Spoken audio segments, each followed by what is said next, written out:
Theodore Winters stood at the enormous window of his penthouse office, watching the city lights flicker below like scattered diamonds. At 50 years old, he had built an empire in real estate development that stretched across 3 continents. Success had taught him to trust his instincts, and right now, those instincts were screaming that something was wrong. He turned from the window and picked up the silver locket from his desk. He had found it that morning in his private study, nestled behind a row of rare books that nobody should have been touching.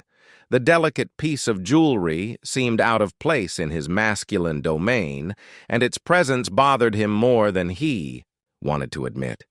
Theodore pressed the intercom button on his desk. The response came immediately through the speaker. "Owen, please come to my office." Within 2 minutes, Owen Hayes appeared in the doorway. At 38, Owen possessed the sharp awareness of someone who had spent 15 years in executive protection. His gray suit was impeccable, and his brown eyes missed nothing as they swept the room before settling on his employer. "You needed me, sir?" Theodore held up the locket, letting it dangle from its chain. "I found this in my study this morning. Someone has been going through my private collection." Owen stepped closer, examining the piece without touching it. "The cleaning staff has access to that room on Tuesdays and Fridays. I know the schedule." Theodore set the locket down carefully. "But only one person is new enough to be unfamiliar with boundaries. Catherine Foster started 3 weeks ago, correct?" "Yes, sir. Her references were excellent. 2 previous positions with prominent families, both gave outstanding recommendations." Theodore walked back to the window, his hands clasped behind his back. "Perhaps too excellent. I want you to follow her when she leaves today. See where she goes, what she does outside these walls." Owen hesitated for just a moment. "Sir, surveillance of employees during their personal time could create legal complications. I pay you very well to protect my interests, Owen." Theodore's voice remained calm but firm. "If she's accessing areas she shouldn't, I need to understand why. Is she simply curious? Or is there something more calculated happening here? The Maid chase begins." That evening, Owen positioned himself in his dark blue sedan near the staff entrance. The autumn air was crisp, and fallen leaves scattered across the driveway as a light wind picked up. He watched as various household employees departed, recognizing each face until finally Catherine Foster emerged. She wore a simple brown jacket over jeans, her blonde hair pulled back in a practical ponytail. There was nothing remarkable about her appearance, yet Owen found himself studying her movements carefully. She walked with purpose, her stride confident, but not rushed. Owen waited until she reached the main road before starting his engine. He maintained a careful distance as she boarded the number 47 bus, heading downtown. He followed the bus through 6 stops until Catherine disembarked near the historic district. The neighborhood was older, filled with antique shops and small galleries that catered to collectors. Owen parked and continued on foot, keeping Catherine in sight as she turned down Maple Street. She stopped in front of a shop called Memories and Treasures, its window display featuring vintage jewelry and old photographs. Catherine entered the shop, and Owen positioned himself across the street where he could observe through the window. Inside, an elderly man with white hair greeted her warmly. They spoke for several minutes, and Owen noticed Catherine showing the man something on her phone. The man nodded thoughtfully, then disappeared into a back room. Owen sent a quick text to Theodore. "Subject at antique shop on Maple Street. Meeting with owner. Appears familiar with him." The response came quickly. "Stay with her. Report everything." After 20 minutes, Catherine left the shop empty-handed, but with a thoughtful expression on her face. Instead of heading toward the bus stop, she walked 3 blocks to a small community center. The building was modest, with a sign out front announcing evening programs for families. Hidden depths, Owen followed at a discreet distance and watched as Catherine entered through the main doors. Through the windows, he could see her greeting several people warmly. Children ran up to her with obvious excitement, and she crouched down to their level, listening intently as they spoke. For the next 90 minutes, Owen observed something he had not expected. Catherine volunteered in what appeared to be an after-school program, helping children with homework and reading stories. Her interactions were genuine, filled with patience and warmth. The children clearly adored her, gathering around whenever she moved to a different area of the room. When the program ended, parents arrived to collect their children. Catherine spent a few minutes speaking with each family, discussing their child's progress and offering encouragement. One mother hugged her gratefully, and Owen could see tears in the woman's eyes. Finally, Catherine gathered her belongings and left the center. She walked to a nearby bus stop, and Owen prepared to follow again. However, instead of boarding the bus, she suddenly crossed the street and entered a small cafe. Owen waited a moment before following. Through the cafe window, he saw Catherine, ordering at the counter. She took her coffee to a corner table and pulled out a worn notebook, beginning to write with focused concentration. Owen found a position where he could observe without being obvious. Catherine wrote steadily for 30 minutes, occasionally pausing to sip her coffee or stare thoughtfully at nothing in particular. Her expression was serious, almost troubled. When she finally closed the notebook and stood to leave, Owen had already returned to his car. He followed her to a modest apartment building in a quiet residential area. The structure was well-maintained but far from luxurious. Catherine climbed the exterior stairs to a second-floor unit and disappeared inside. Owen called Theodore immediately. She visited an antique dealer, volunteered with children for 2 hours, then went to her apartment. Nothing overtly suspicious, but the antique shop visit is interesting. Theodore was quiet for a moment. Which shop? Memories and Treasures on Maple Street. I know that place. Theodore's voice changed slightly. The owner, Vincent Chambers, is a legitimate dealer. I've purchased from him before. Why would my maid be visiting my antique dealer? I don't know yet, but I intend to find out. Good. Watch her apartment tonight. I want to know if she goes anywhere else. As Owen settled in for a long night of surveillance, he could not shake the feeling that Catherine Foster was far more complicated than a simple household employee. The pieces did not fit together in any obvious way, and that bothered him more than he wanted to admit. Inside her small apartment, Catherine moved quietly through the dimly lit space. She knew Owen Hayes was parked outside. She had spotted his car easily, just as she had expected surveillance after finding the locket in Theodore's study. That had been careless of her, a mistake born of emotional distraction rather than professional error. Catherine made chamomile tea and sat at her tiny kitchen table, opening the worn notebook she had written in at the cafe. Pages filled with notes, dates, and carefully drawn sketches stared back at her. At the center of one page was a detailed drawing of an emerald brooch, its design unmistakable even in pencil. Her phone buzzed softly. A text from Vincent Chambers at the antique shop. Found records from 1987 sale. Matches your description. Original seller was estate liquidation. Can discuss tomorrow. Catherine typed back quickly. Thank you. We'll visit after work. She set the phone down and walked to her bedroom closet, removing a small wooden box from the top shelf. Inside were photographs, old letters, and legal documents. She pulled out a faded picture showing a young woman wearing an elegant emerald brooch, her smile radiant despite the photograph's age. I will find it, grandmother, Catherine whispered to the image. I promise. Morning revelations. Owen had stayed outside Catherine's apartment until dawn, watching for any unusual activity.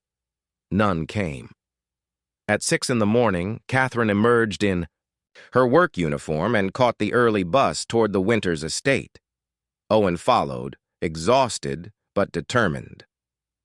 At the mansion, Theodore was already in his study when Owen arrived to report. She stayed home all night. No visitors, no suspicious activity. Owen accepted the coffee Theodore offered. but I did some research on Vincent Chambers. His shop specializes in estate jewelry and historical pieces. He has an impeccable reputation. Theodore drummed his fingers on his desk. What would my maid want with estate jewelry? Perhaps she is looking for something specific, something she believes you might have. The billionaire's eyes narrowed. You think she is here to steal from me? I think she is here for a reason beyond. Employment. Owen pulled out his phone, showing Theodore a photo he had taken through the cafe window. The image showed Catherine's notebook, though the writing was not clear. She takes extensive notes about something. This is not normal behavior for household staff. Theodore studied the photo carefully. I want to know what is in that notebook. Can you get access to her apartment? Owen shifted uncomfortably. That would be illegal, sir. Breaking and entering. Then find another way. Talk to the other staff. See if anyone knows anything about her personal life, her interests, her background. Theodore stood and walked to his bookshelf, running his fingers along the spines. There are several valuable pieces in this house. Family heirlooms, purchase collections, investments. If she is targeting something specific, I need to know what and why. Unexpected connections. Later that morning, Owen found Catherine in the library, carefully dusting the extensive book collection. She worked methodically, treating each volume with obvious respect. When she noticed him watching, she offered a polite smile. Good morning, Mr. Hayes. Can I help you with something? Owen decided on a direct approach. I noticed you volunteer with children. That must be rewarding. Catherine's expression softened genuinely. It is. Those kids have parents working, multiple jobs just to survive. The program gives them a safe place and help with school. I wish I could do more. How did you get involved with that? I believe everyone should give back somehow. Catherine returned to her dusting. These families struggle so much. An hour or two of my time each week is nothing compared to what they face daily. Owen watched her work for a moment. You seem very educated for someone in domestic service. Your references mentioned previous work with the Morrison family and the Chen household, both very prominent. I enjoy the work. Catherine's tone remained pleasant but guarded. It allows me to be around beautiful things and interesting people while maintaining my privacy. Privacy is important to you? Catherine met his eyes directly. Is not it important to everyone, Mr. Hayes? Before Owen could respond, Theodore entered the library. Both Catherine and Owen straightened slightly at his presence. Catherine, I would like to speak with you privately. Theodore's voice was measured but serious. Owen, please give us the room. Owen hesitated only a moment before nodding and leaving, though he positioned himself just outside where he could hear if anything went wrong. The confrontation. Theodore waited until the door closed before speaking. I found something in my study, yesterday, a silver locket that does not belong to me. Catherine's face remained calm, but Owen, listening from outside, heard the slight pause before she answered. I apologize, Mr. Winters. That is mine. It must have fallen from my pocket while I was cleaning. I have been looking for it. You were in my private study? Only to clean, as scheduled. I always work quickly in your personal spaces to respect your privacy. Theodore pulled the locket from his pocket and held it up. This is a very old piece. Victorian era, if I am not mistaken. Family heirloom? Catherine's composure cracked slightly. Yes, it belonged to my great-great-grandmother. It is one of the few things I have from my family. I see. Theodore studied her face carefully. You seem very interested in antiques and historical pieces.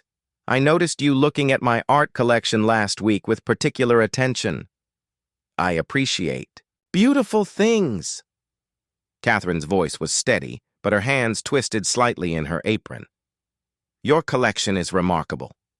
The Impressionist paintings alone are worth studying, and the jewelry in the display case. You spent considerable time examining those pieces. Catherine took a breath. Mr. Winters, if you are accusing me of something, please be direct. I have nothing to hide." Theodore was quiet for a long moment. "I am not accusing you of anything. I am simply trying to understand who you really are, Catherine Foster. Your references are perfect, your work is excellent, yet something does not fit.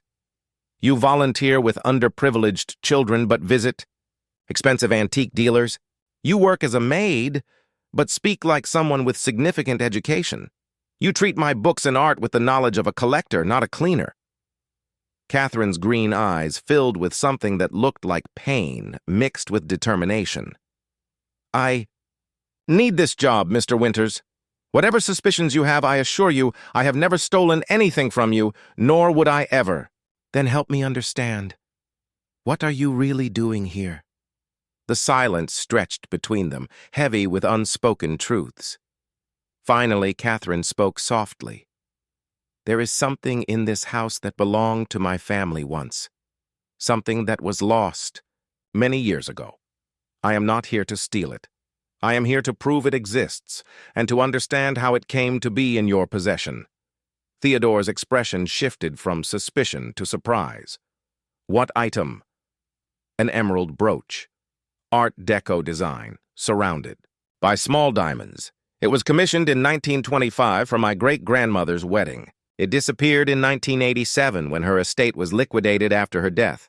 The family was told all jewelry had been sold, but we never received proper documentation or fair compensation." Truth emerges. Theodore walked slowly to his desk and sat down, heavily. "Describe this brooch in detail." Catherine's voice grew stronger as she spoke. "Rectangular emerald, approximately 3 carats, set in platinum. 12 small diamonds form a geometric pattern around it. The back is engraved with the initials PC and a date, June 14, 1925. Theodore opened a drawer and removed a velvet box. He placed it on the desk between them. "Like this?"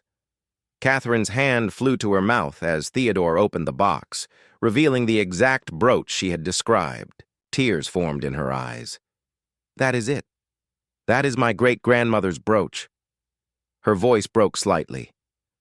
"Patricia Chambers wore it on her wedding day. It appears in every important family photograph for 60 years. Theodore stared at the brooch with new understanding. "I purchased this piece 8 years ago from an estate sale broker. All documentation indicated it was legally obtained from a legitimate liquidation. The broker may have believed that, but the family never authorized the sale of specific pieces. My grandmother, Patricia's daughter, has been searching for this brooch for decades. She is 92 now, and finding it has been her greatest wish. Why did you not simply contact me through proper channels? Lawyers, documentation, legitimate claims?" Catherine wiped her eyes carefully. "Because we have no legal proof beyond family photographs and stories. The original purchase documents were destroyed in a fire. We have no receipts, no certificates, nothing that would hold up legally. I took this job hoping to find the brooch, and perhaps find a way to convince you to part with it. Or at least, let my grandmother see it once more before she passes." Theodore was silent for a long moment, studying the young woman before him with new eyes. Outside the door, Owen listened with growing understanding.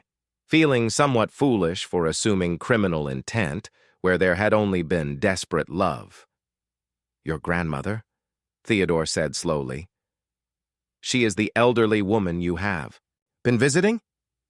Catherine nodded. "Mrs. Patricia Chambers. She lives in an assisted care facility now. I visit her every evening after my volunteer work. She tells me stories about the brooch, about wearing it on important occasions, about how it made her feel beautiful and loved. That brooch represents her entire youth, her marriage, her happiness, before life became difficult." Theodore closed the box gently and pushed it across the desk toward Catherine. "Take it to her." Catherine stared at him in shock. "What? No, I cannot just take something worth thousands. Consider it a loan, then." Theodore's stern expression softened slightly. "Let your grandmother wear it one more time. Let her hold it and remember. Bring it back when she is ready, and we will work out proper arrangements. Perhaps a permanent loan to your family displayed in your home with appropriate insurance and documentation protecting both parties. Catherine's tears flowed freely now. Why would you do this? Theodore stood and walked to the window, his back to her.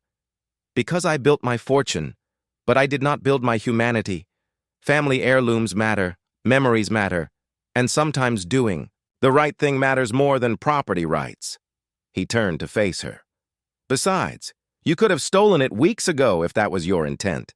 Instead, you worked honestly while searching for legitimate answers. That deserves respect. Catherine clutched the box to her chest. Thank you. Thank you so much. You have no idea what this means. Go, Theodore said gently. Take it to her, now. Owen will drive you. Consider yourself on paid leave for the rest of the day. As Catherine hurried from the room, Theodore called Owen inside. The security chief entered with an expression of surprise and newfound respect for both his employer and the young woman they had so wrongly suspected. Drive her to the care facility, Theodore instructed. Stay with her to ensure the brooches. Safety, but give her privacy with her grandmother. This is a family moment. Owen nodded. Yes, sir. And may I say that was remarkably generous. Theodore picked up the photograph from his desk, showing his own late mother wearing her favorite, pearls. We all have things that matter more than their monetary value, Owen. I am just glad we discovered the truth before causing real harm. Owen drove in silence for the first 10 minutes, occasionally glancing at Catherine in the passenger seat. She held the velvet box carefully in her lap, her fingers tracing its edges as if afraid it might disappear. Her eyes were still slightly red from crying, but her expression held a mixture of joy and disbelief. I owe you an apology, Owen finally said as they merged onto the highway. I followed you last night and the night before. Mr. Winters asked me to investigate your activities. Catherine turned to look at him, but there was no anger in her expression. I know. I spotted you outside my apartment. Owen felt his face flush slightly. You knew? I'm more observant than people assume. A small smile touched her lips. You are good at surveillance, Mr. Hayes, but I have learned to watch for watchers. Life taught me that skill early. May I ask why you did not confront me? Catherine looked down at the box in her hands. Because I understood. A new employee acting strangely, visiting antique dealers, spending time in private rooms. From the outside, my behavior looked suspicious. Mr. Winters was protecting what was his. I cannot fault him for that, even if it hurt to be mistrusted. They drove through the city center, past the historic district where Owen had first followed Catherine to the antique shop. The afternoon sun cast long shadows across the buildings, and the streets were busy with people finishing their workday. Tell me about your grandmother, Owen said softly. If you want to, that is. Catherine's expression transformed with warmth. Patricia Chambers was born in 1933 to a wealthy manufacturing family. The brooch was commissioned by my great-grandfather as a wedding gift when she married my grandfather in 1951. She wore it to every important event for decades: birthdays, anniversaries, her children's weddings, graduations. It became a symbol of family continuity. What happened in 1987? My great-grandmother passed away, and the estate was handled by a distant cousin who had power of attorney.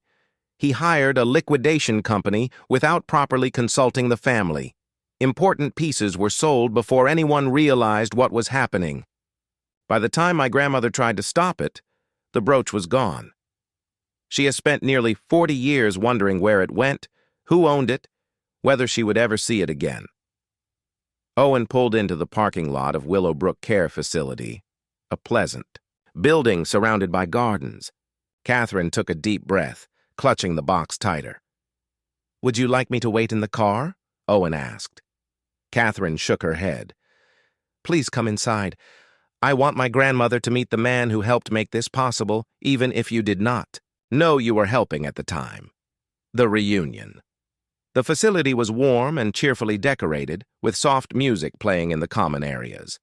Catherine led Owen down a hallway to room 247, where she knocked gently before opening the door. "Grandmother, I brought someone special to meet you." The room was cozy, filled with photographs and personal mementos. In a chair by the window sat an elderly woman with silver hair styled elegantly despite her age. Patricia Chambers looked up, with bright blue eyes that still held sharp intelligence. "Catherine, darling, you are early today." Her gaze shifted to Owen with curiosity. "And you brought a handsome young man. Should I be excited about this?" Catherine laughed, the sound genuine and free. "Not in the way you are thinking, grandmother. This is Owen Hayes. He works for Theodore Winters." Patricia's expression shifted to confusion. "Your employer? Is something wrong? Are you in trouble?" "No, grandmother. Everything is right. Finally, after all these years, everything is right." Catherine knelt beside her grandmother's chair and opened the velvet box. The old woman's hands flew to her mouth as she saw the emerald brooch. Her eyes filled with tears instantly, and her whole body began to tremble. "Patricia," she whispered, using her own name as she had been named after the brooch's original owner. "My mother's brooch. My Patricia brooch. How is this possible?" Catherine gently lifted the brooch from the box. "Mr. Winters had it. He purchased it years ago, not knowing its history. When he learned the truth, he insisted I bring it to you immediately." With shaking hands, Patricia took the brooch, turning it over to examine the engraving on the back. Her fingers traced the initials and date as tears streamed down her weathered cheeks. June 14th, 1925. My mother's wedding day. I was not born yet, but I heard the story 1,000 times. My father had this made specially, worked with a jeweler, for 6 months to get it perfect. Her voice broke.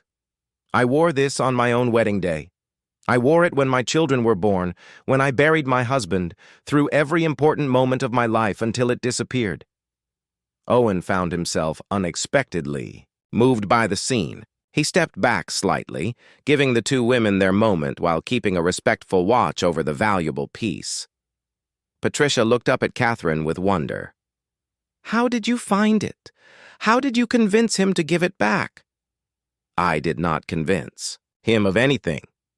He gave it freely once he understood what it meant." Catherine helped her grandmother pin the brooch to her cardigan. "He said to consider it a loan. We can work out permanent arrangements later, but for now, it is yours to hold and remember." The old woman touched the brooch with reverent fingers, her expression distant as memories flooded back. "I remember the weight of it, the way the emerald caught the light. Your grandfather said it matched my eyes when I wore my green dress." She looked at Owen directly. "Please thank Mr. Winters for me. Tell him he has given an old woman the greatest gift. To hold this again before I die is more than I dared hope for." Owen nodded, his throat tight. "I will tell him, Mrs. Chambers. He will be glad to know it brought you happiness." Unexpected bonds. For the next hour, Patricia shared stories about the brooch while Catherine and Owen listened. She spoke of wearing it to the opera in 1960, of how it sparkled under the chandeliers at her daughter's wedding, of the photographs, taken through the decades showing the brooch passed down through generations at special moments. "My biggest regret," Patricia said softly, "was that I never got to pass it to Catherine on her wedding day, as it should have been passed. The tradition was broken when it was sold." Catherine squeezed her grandmother's hand. "The tradition is not broken, just delayed. When the time comes, if the time comes, this brooch will be there." As the afternoon faded to evening, Owen excused himself to make a phone call. He stepped into the hallway and dialed Theodore. "How did it go?" The billionaire's voice was curious. "Sir, you need to understand what you did today. That woman in there is 92 years old, and you just gave her back 60 years of memories. She is holding that brooch like it is made of pure happiness." Owen paused. I have seen a lot in my career, but this is something different. This matters. Theodore was quiet for a moment. Good. That is good. Bring Catherine back when she is. Ready? And Owen, I want you to research the legal aspects of permanently transferring ownership. If the family has any documentation at all, I want to make this right. Already thinking about it, sir. There might be ways to structure it as a returned family heirloom with appropriate considerations. Owen glanced back toward Patricia's room. This is the right thing to do. I know. That is why we are doing it. New beginnings when Owen returned. To the room, he found Catherine showing her grandmother photos on her phone of the other pieces in Theodore's collection.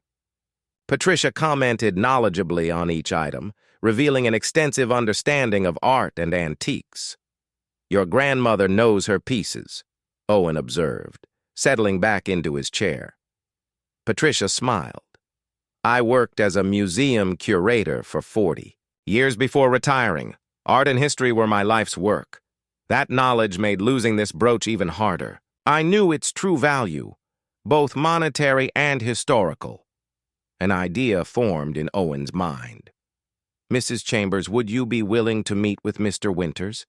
He has an extensive collection and might benefit from your expertise. He is always looking for knowledgeable consultants. Catherine looked surprised. Owen, you do not have to do that.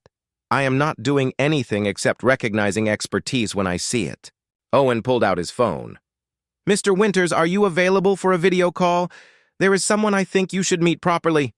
Theodore answered immediately, and Owen positioned the phone so both Patricia and Catherine were visible. The billionaire's face appeared on the screen, his expression curious. Mrs. Chambers, it is an honor to meet you. I understand the brooch made it safely to you. Patricia's eyes sparkled with intelligence and gratitude. Mr. Winters, you have given me a gift beyond price. I cannot adequately express what this means to my family. I am glad I could help. But I understand from Owen that you are a retired museum curator.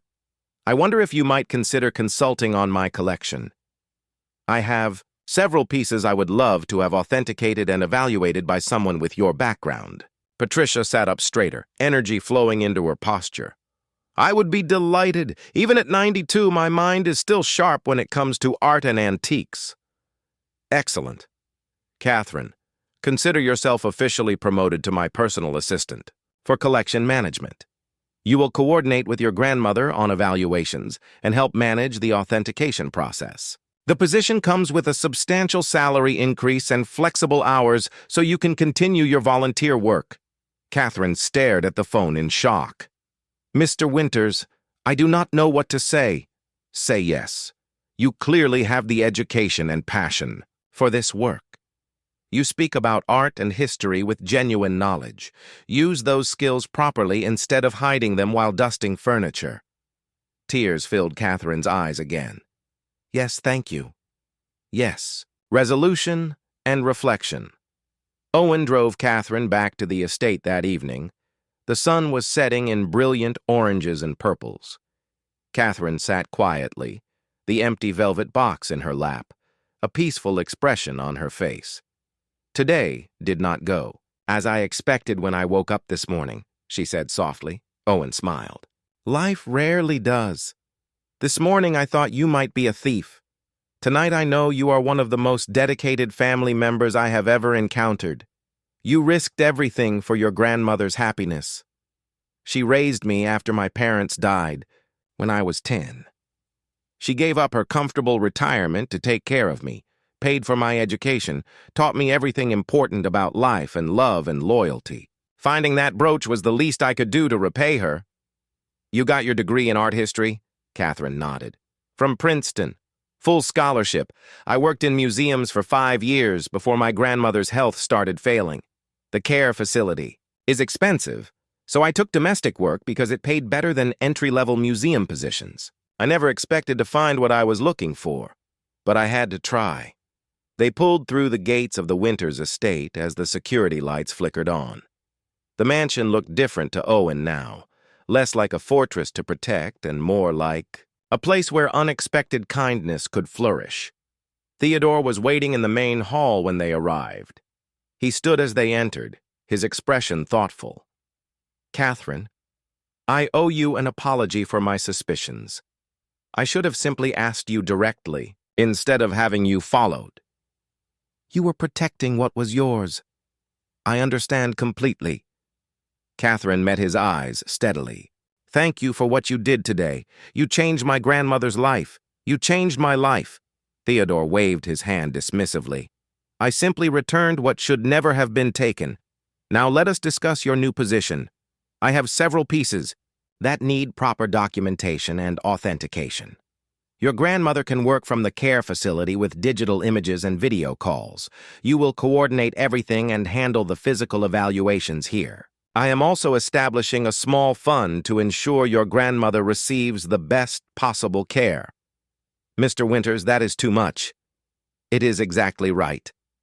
Theodore's expression was firm but kind.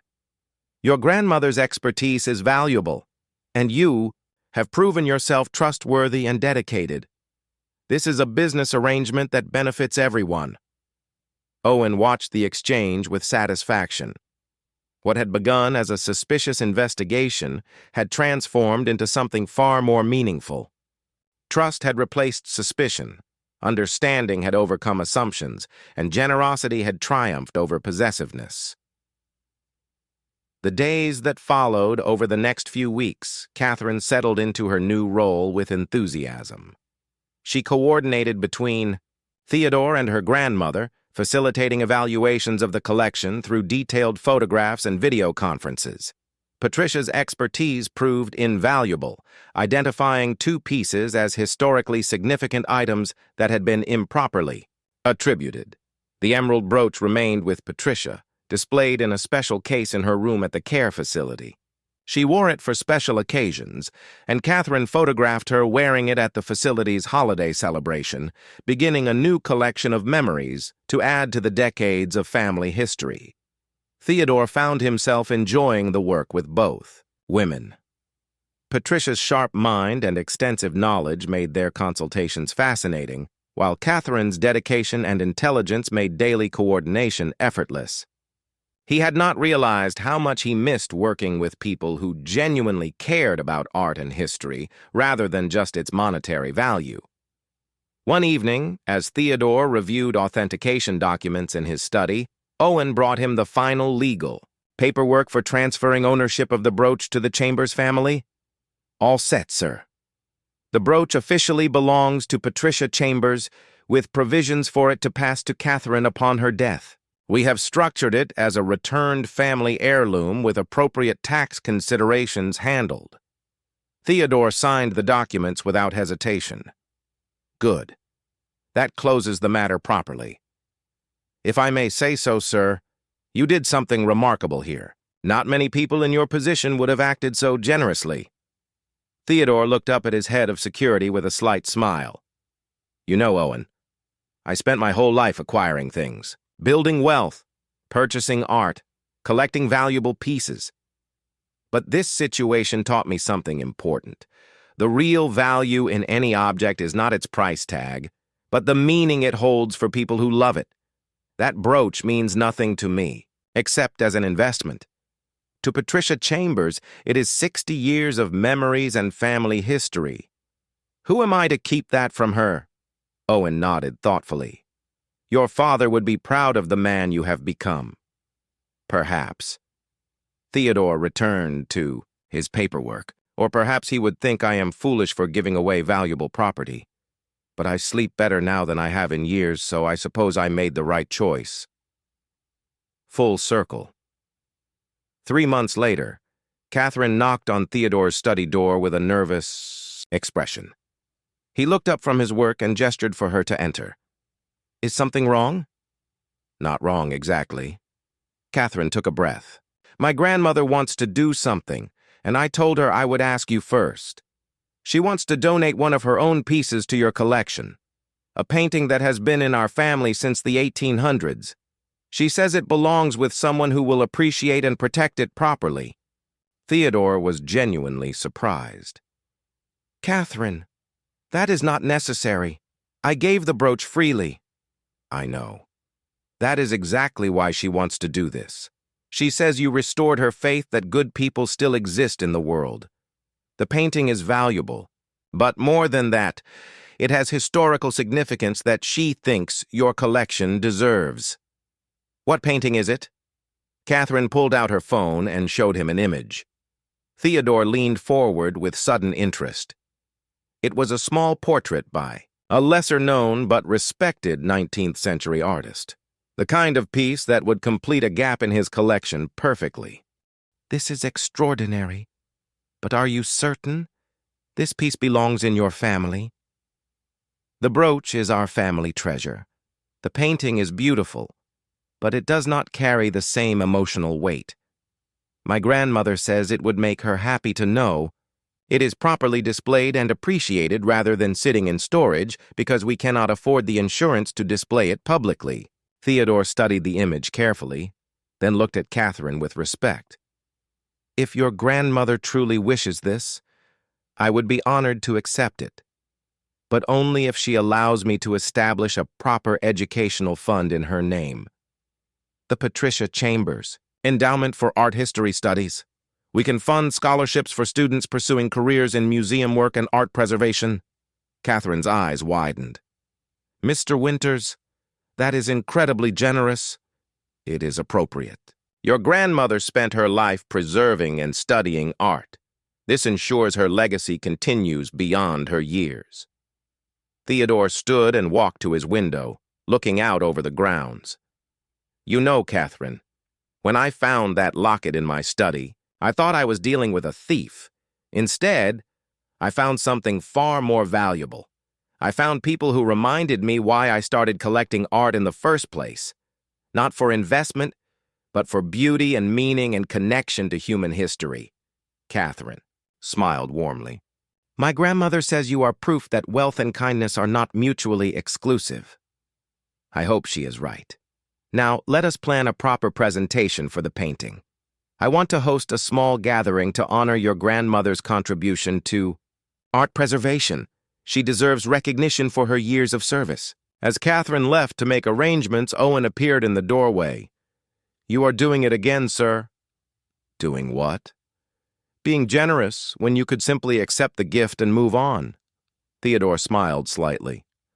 Perhaps I am learning that the best collections are not built through acquisition alone, but through relationships and mutual respect. Besides, that endowment will help dozens of students pursue careers in art preservation. That seems like a worthy use of resources. Owen shook his head with amusement. The suspicious billionaire who asked me to spy on his maid has turned into quite the philanthropist. That suspicious billionaire learned an important lesson. Sometimes the people we fear are hiding something are actually hiding the most beautiful truths. Patricia Chambers taught me that valuable objects have no meaning without the stories and love that surround them. That is a lesson worth more than any painting or jewel. Epilogue. 2 years later, the grand ballroom of the Winters estate was filled with guests attending the annual Patricia Chambers Endowment Gala. The event had become one of the most prestigious in the art world, bringing together curators, historians, and collectors to celebrate art preservation and education. Patricia Chambers, now 94 but still sharp as ever, sat in a place of honor wearing her emerald brooch. Catherine stood beside her, elegant in a green dress that matched the stone, coordinating the event with practiced ease. Theodore moved through the crowd, discussing pieces from his collection with genuine passion, rather than mere ownership. He paused beside Patricia's chair, offering his arm. Mrs. Chambers, would you do me the honor of joining me for the dedication of this year's scholarship recipients? Patricia took his arm with a warm smile. The honor is mine, Mr. Winters. You know, when Catherine first told me she was taking a job as a maid in your home, I worried for her safety and dignity. I never imagined it would lead to all this. Life has a way of surprising us. Your granddaughter's dedication to finding your brooch led to something neither of us expected. A friendship built on mutual respect and shared love of beauty. They reached the small stage where 5 young students waited nervously, each about to receive a full scholarship for art history studies. Patricia spoke briefly about the importance of preserving cultural heritage, her voice strong despite her age. As the evening concluded and guests departed, Catherine found Theodore on the terrace overlooking the gardens. "Thank you," she said simply, "for everything, for understanding, for trusting, for caring about people beyond what they can offer you." Theodore looked out at the gardens, illuminated by soft lights. "Thank you for teaching me that the most valuable things cannot be locked in safes or displayed behind glass. Trust, generosity, human connection. These matter more than any collection ever could. My grandmother says you changed our lives, and both of you changed mine." Theodore smiled genuinely. "I spent years building walls to protect what I owned. You two showed me that opening doors leads to far greater treasures." In the ballroom, behind them, Owen supervised the security team as guests departed. He caught Catherine's eye and nodded with satisfaction. What had begun with suspicion and surveillance had transformed into something beautiful. Sometimes the secrets people hide are not dark at all, but filled with love, dedication, and the fierce loyalty that binds families together across generations. The emerald brooch sparkled on Patricia's cardigan as she said goodnight to the scholarship recipients, each conversation filled with wisdom and encouragement. The jewel that had traveled through decades of family history, survived loss and separation, had finally come full circle. Not just returned, but celebrated, honored, and made the foundation for helping others pursue their dreams.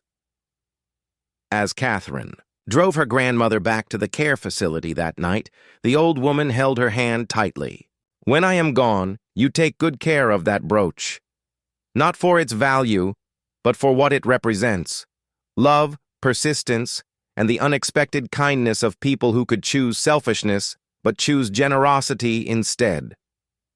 "I will, grandmother. I promise." Patricia smiled peacefully. "Good. And Catherine? That young man, Owen. He looks at you differently now than he did 2 years ago when he was following you around the city." Catherine felt her face warm. "Grandmother, do not start. I am 94. I am allowed to notice these things." Patricia's eyes twinkled with mischief. "Besides, any man who helps reunite a family with their treasures deserves consideration." Catherine laughed, the sound filling the car with joy. Some treasures were found in antique shops and museum collections. Others were discovered in unexpected friendships, second chances, and the courage to pursue what mattered most, regardless of the obstacles. The emerald brooch would continue its journey through generations, but now its story included not just loss and longing, but also restoration, kindness, and the unexpected generosity of a billionaire who learned that true wealth was measured not in possessions, but in the positive impact one could have on others' lives.